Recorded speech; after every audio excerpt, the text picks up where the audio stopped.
안녕하세요. 잡시광입니다. 글로벌 잠수함 건조 시장에서 중국이 고배를 마시고 있습니다. 특히 태국의 잠수함을 건조해주기로 계약했던 중국 국유조선소마저 계약 사항을 지키지 못하면서 중국이라는 국가 자체의 잠수함 건조 능력에 대한 실망감이 커진 것인데요.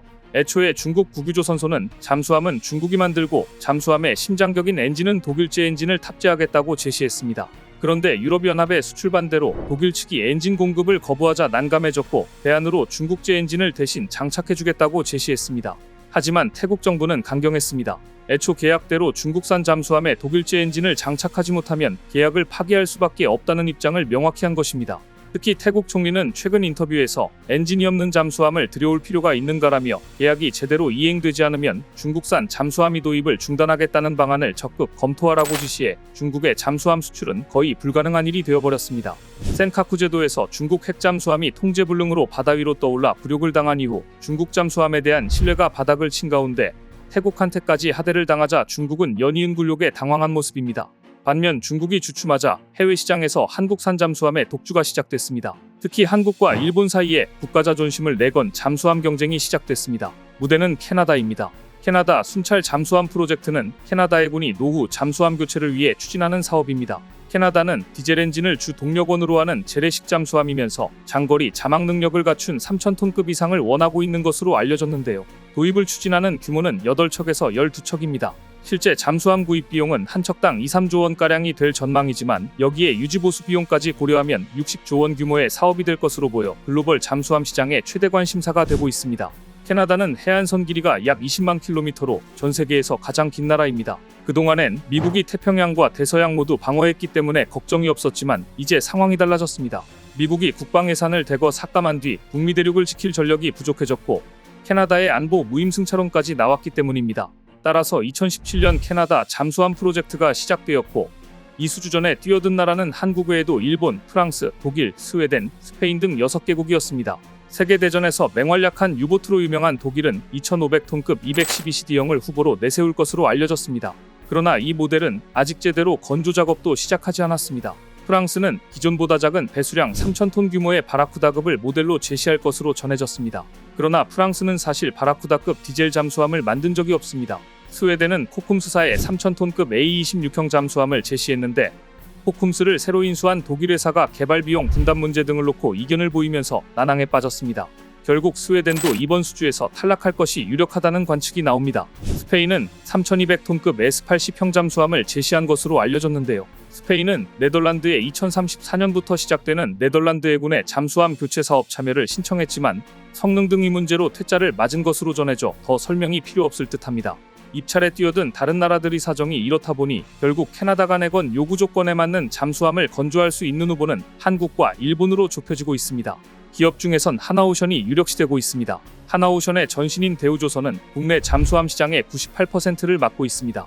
대우조선이 만든 대표적인 잠수함은 3,000톤급 도산 안창호급 잠수함입니다.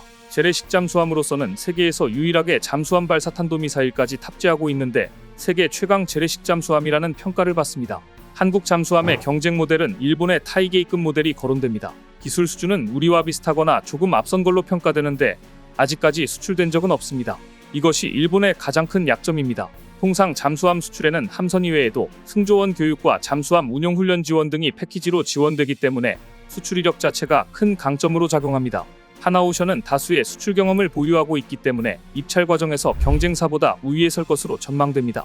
또한 하나오션은 일본보다 가격 경쟁력에서도 앞섭니다. 사실 방산 수출이라는 게 기술이나 가격만으로 결정되는 건 아닙니다. 수요국과의 관계, 수요국이 처한 외교, 안보적 상황과 같은 복합적인 요인도 영향을 미치는데요. 정부 차원에서 방산 세일즈 외교를 비롯해 무기를 팔면서 기술을 전수해주는 절충교역이 필요한 이유입니다. 그런 점에서 이번에 하나오션의 사회이사로 합류하는 인물 중에 눈길을 끄는 사람이 있습니다. 바로 조지 프레스코 부시입니다. 우리가 아는 미국 부시 대통령 가문의 그 부시입니다. 김승현 하나회장이 한미교류협회 초대회장을 맡은 뒤부터 하나가문과 부시 가문은 집안끼리 교류할 정도로 가까운 것으로 알려졌는데요. 조지 프레스코 부시는 조지 워커 부시 전 대통령의 조카입니다. 미국 공화당 내에서 잠룡으로 분류되는 인물이고요. 에너지 분야 전문가이면서 10년간 미 해군에 복무한 경험도 있습니다. 방위사업 분야 성장을 위한 장기적 투자라고 볼 수 있는 대목입니다. 흥미로운 점은 조지 프레스코프 씨가 미국 해군 장교로 복무하면서 아프가니스탄에 파병된 적이 있다는 건데요. 현재 캐나다 잠수함 프로젝트를 강력하게 추진하고 있는 캐나다 국방수장 웨이네어 국방참모총장도 비슷한 시기 아프간에 복무했었습니다. 특히 에어 장군은 미국의 전폭적인 지지를 받고 있습니다. 미국인이 아닌 사람 최초로 유엔사 부사령관에 올라 한국에 복무하기도 했습니다.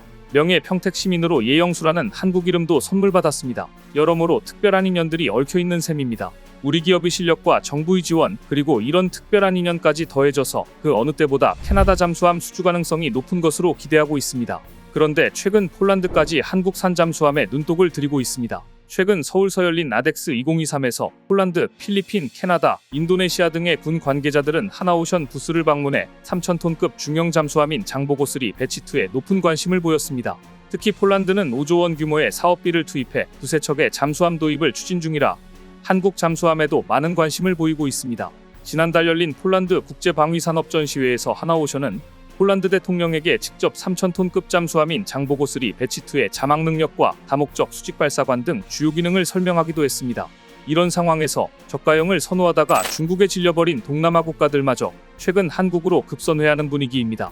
필리핀이 대표적입니다. 잠수함을 운용한 적 없는 필리핀은 중국의 해상 위협을 계기로 약 3조 원대의 잠수함 2척을 전력화할 방안을 추진 중인데요. 최근 필리핀군 관계자들이 하나오션 조선소를 비밀리에 방문했습니다. 서울에서 열린 아덱스 2023을 계기로 한국을 방문한 이리네오 에스피노 필리핀 국방부 차관은 아덱스 2023을 들린 후 극비리에 하나오션 거제조선소와 해군 잠수함 사령부에 들러 잠수함의 건조와 운용 현황 등을 살피고 갔습니다. 이날 국방차관은 하나오션이 건조 중인 장보고3 배치2 잠수함 건조 현황을 둘러보았고 또 해군 잠수함 사령부로 이동해서 한국 해군의 첨단 잠수함 훈련 시설과 정비소도 둘러봤습니다. 이번 필리핀 국방차관의 방문은 하나오션이 필리핀에 제안한 2,800톤급 장보고3 PN과 관련해 필리핀 잠수함 사업의 진전을 의미하는 것으로 보입니다. 앞서 하나오션은 필리핀의 장보고3 PN 잠수함으로 명명된 컴퓨터 생성 이미지가 담긴 제안서를 제출했습니다. 이 함정은 하나오션이 설계하고 제작한 대한민국 해군의 장보고3 잠수함에서 파생된 것으로 하나오션은 필리핀 잠수함 패키지의 통합 군수지원 요소도 제안했습니다. 필리핀은 한국, 러시아, 유럽산 잠수함을 놓고 고민해오다 러시아산 구매 쪽으로 방향이 기울더니 다시 최근 들어 한국산에 관심을 보이고 있는데요. 필리핀군 관계자의 방문은 지난 2021년에 이어 두 번째로 하나오션의 필리핀 잠수함 사업 수주에 대한 기대감을 끌어올리고 있습니다. 더구나 한국은 잠수함 건조는 물론 잠수함을 잡을 해상 초계기 모델도 공개했습니다. 초계기 국산화를 위해 연구 중인 한국항공우주산업 카이는 최근 다목적 수송기에 기반한 해상 초계기 모델을 공개했는데요.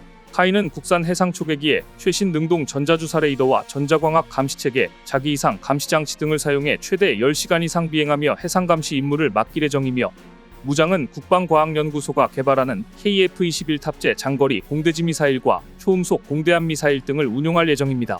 또 로켓과 조명탄 등을 탑재해 해상 작전을 수행할 수 있도록 대잠수함어뢰는 청상어처럼 압축 공기를 이용해 기체 후방에서 쏠 예정입니다.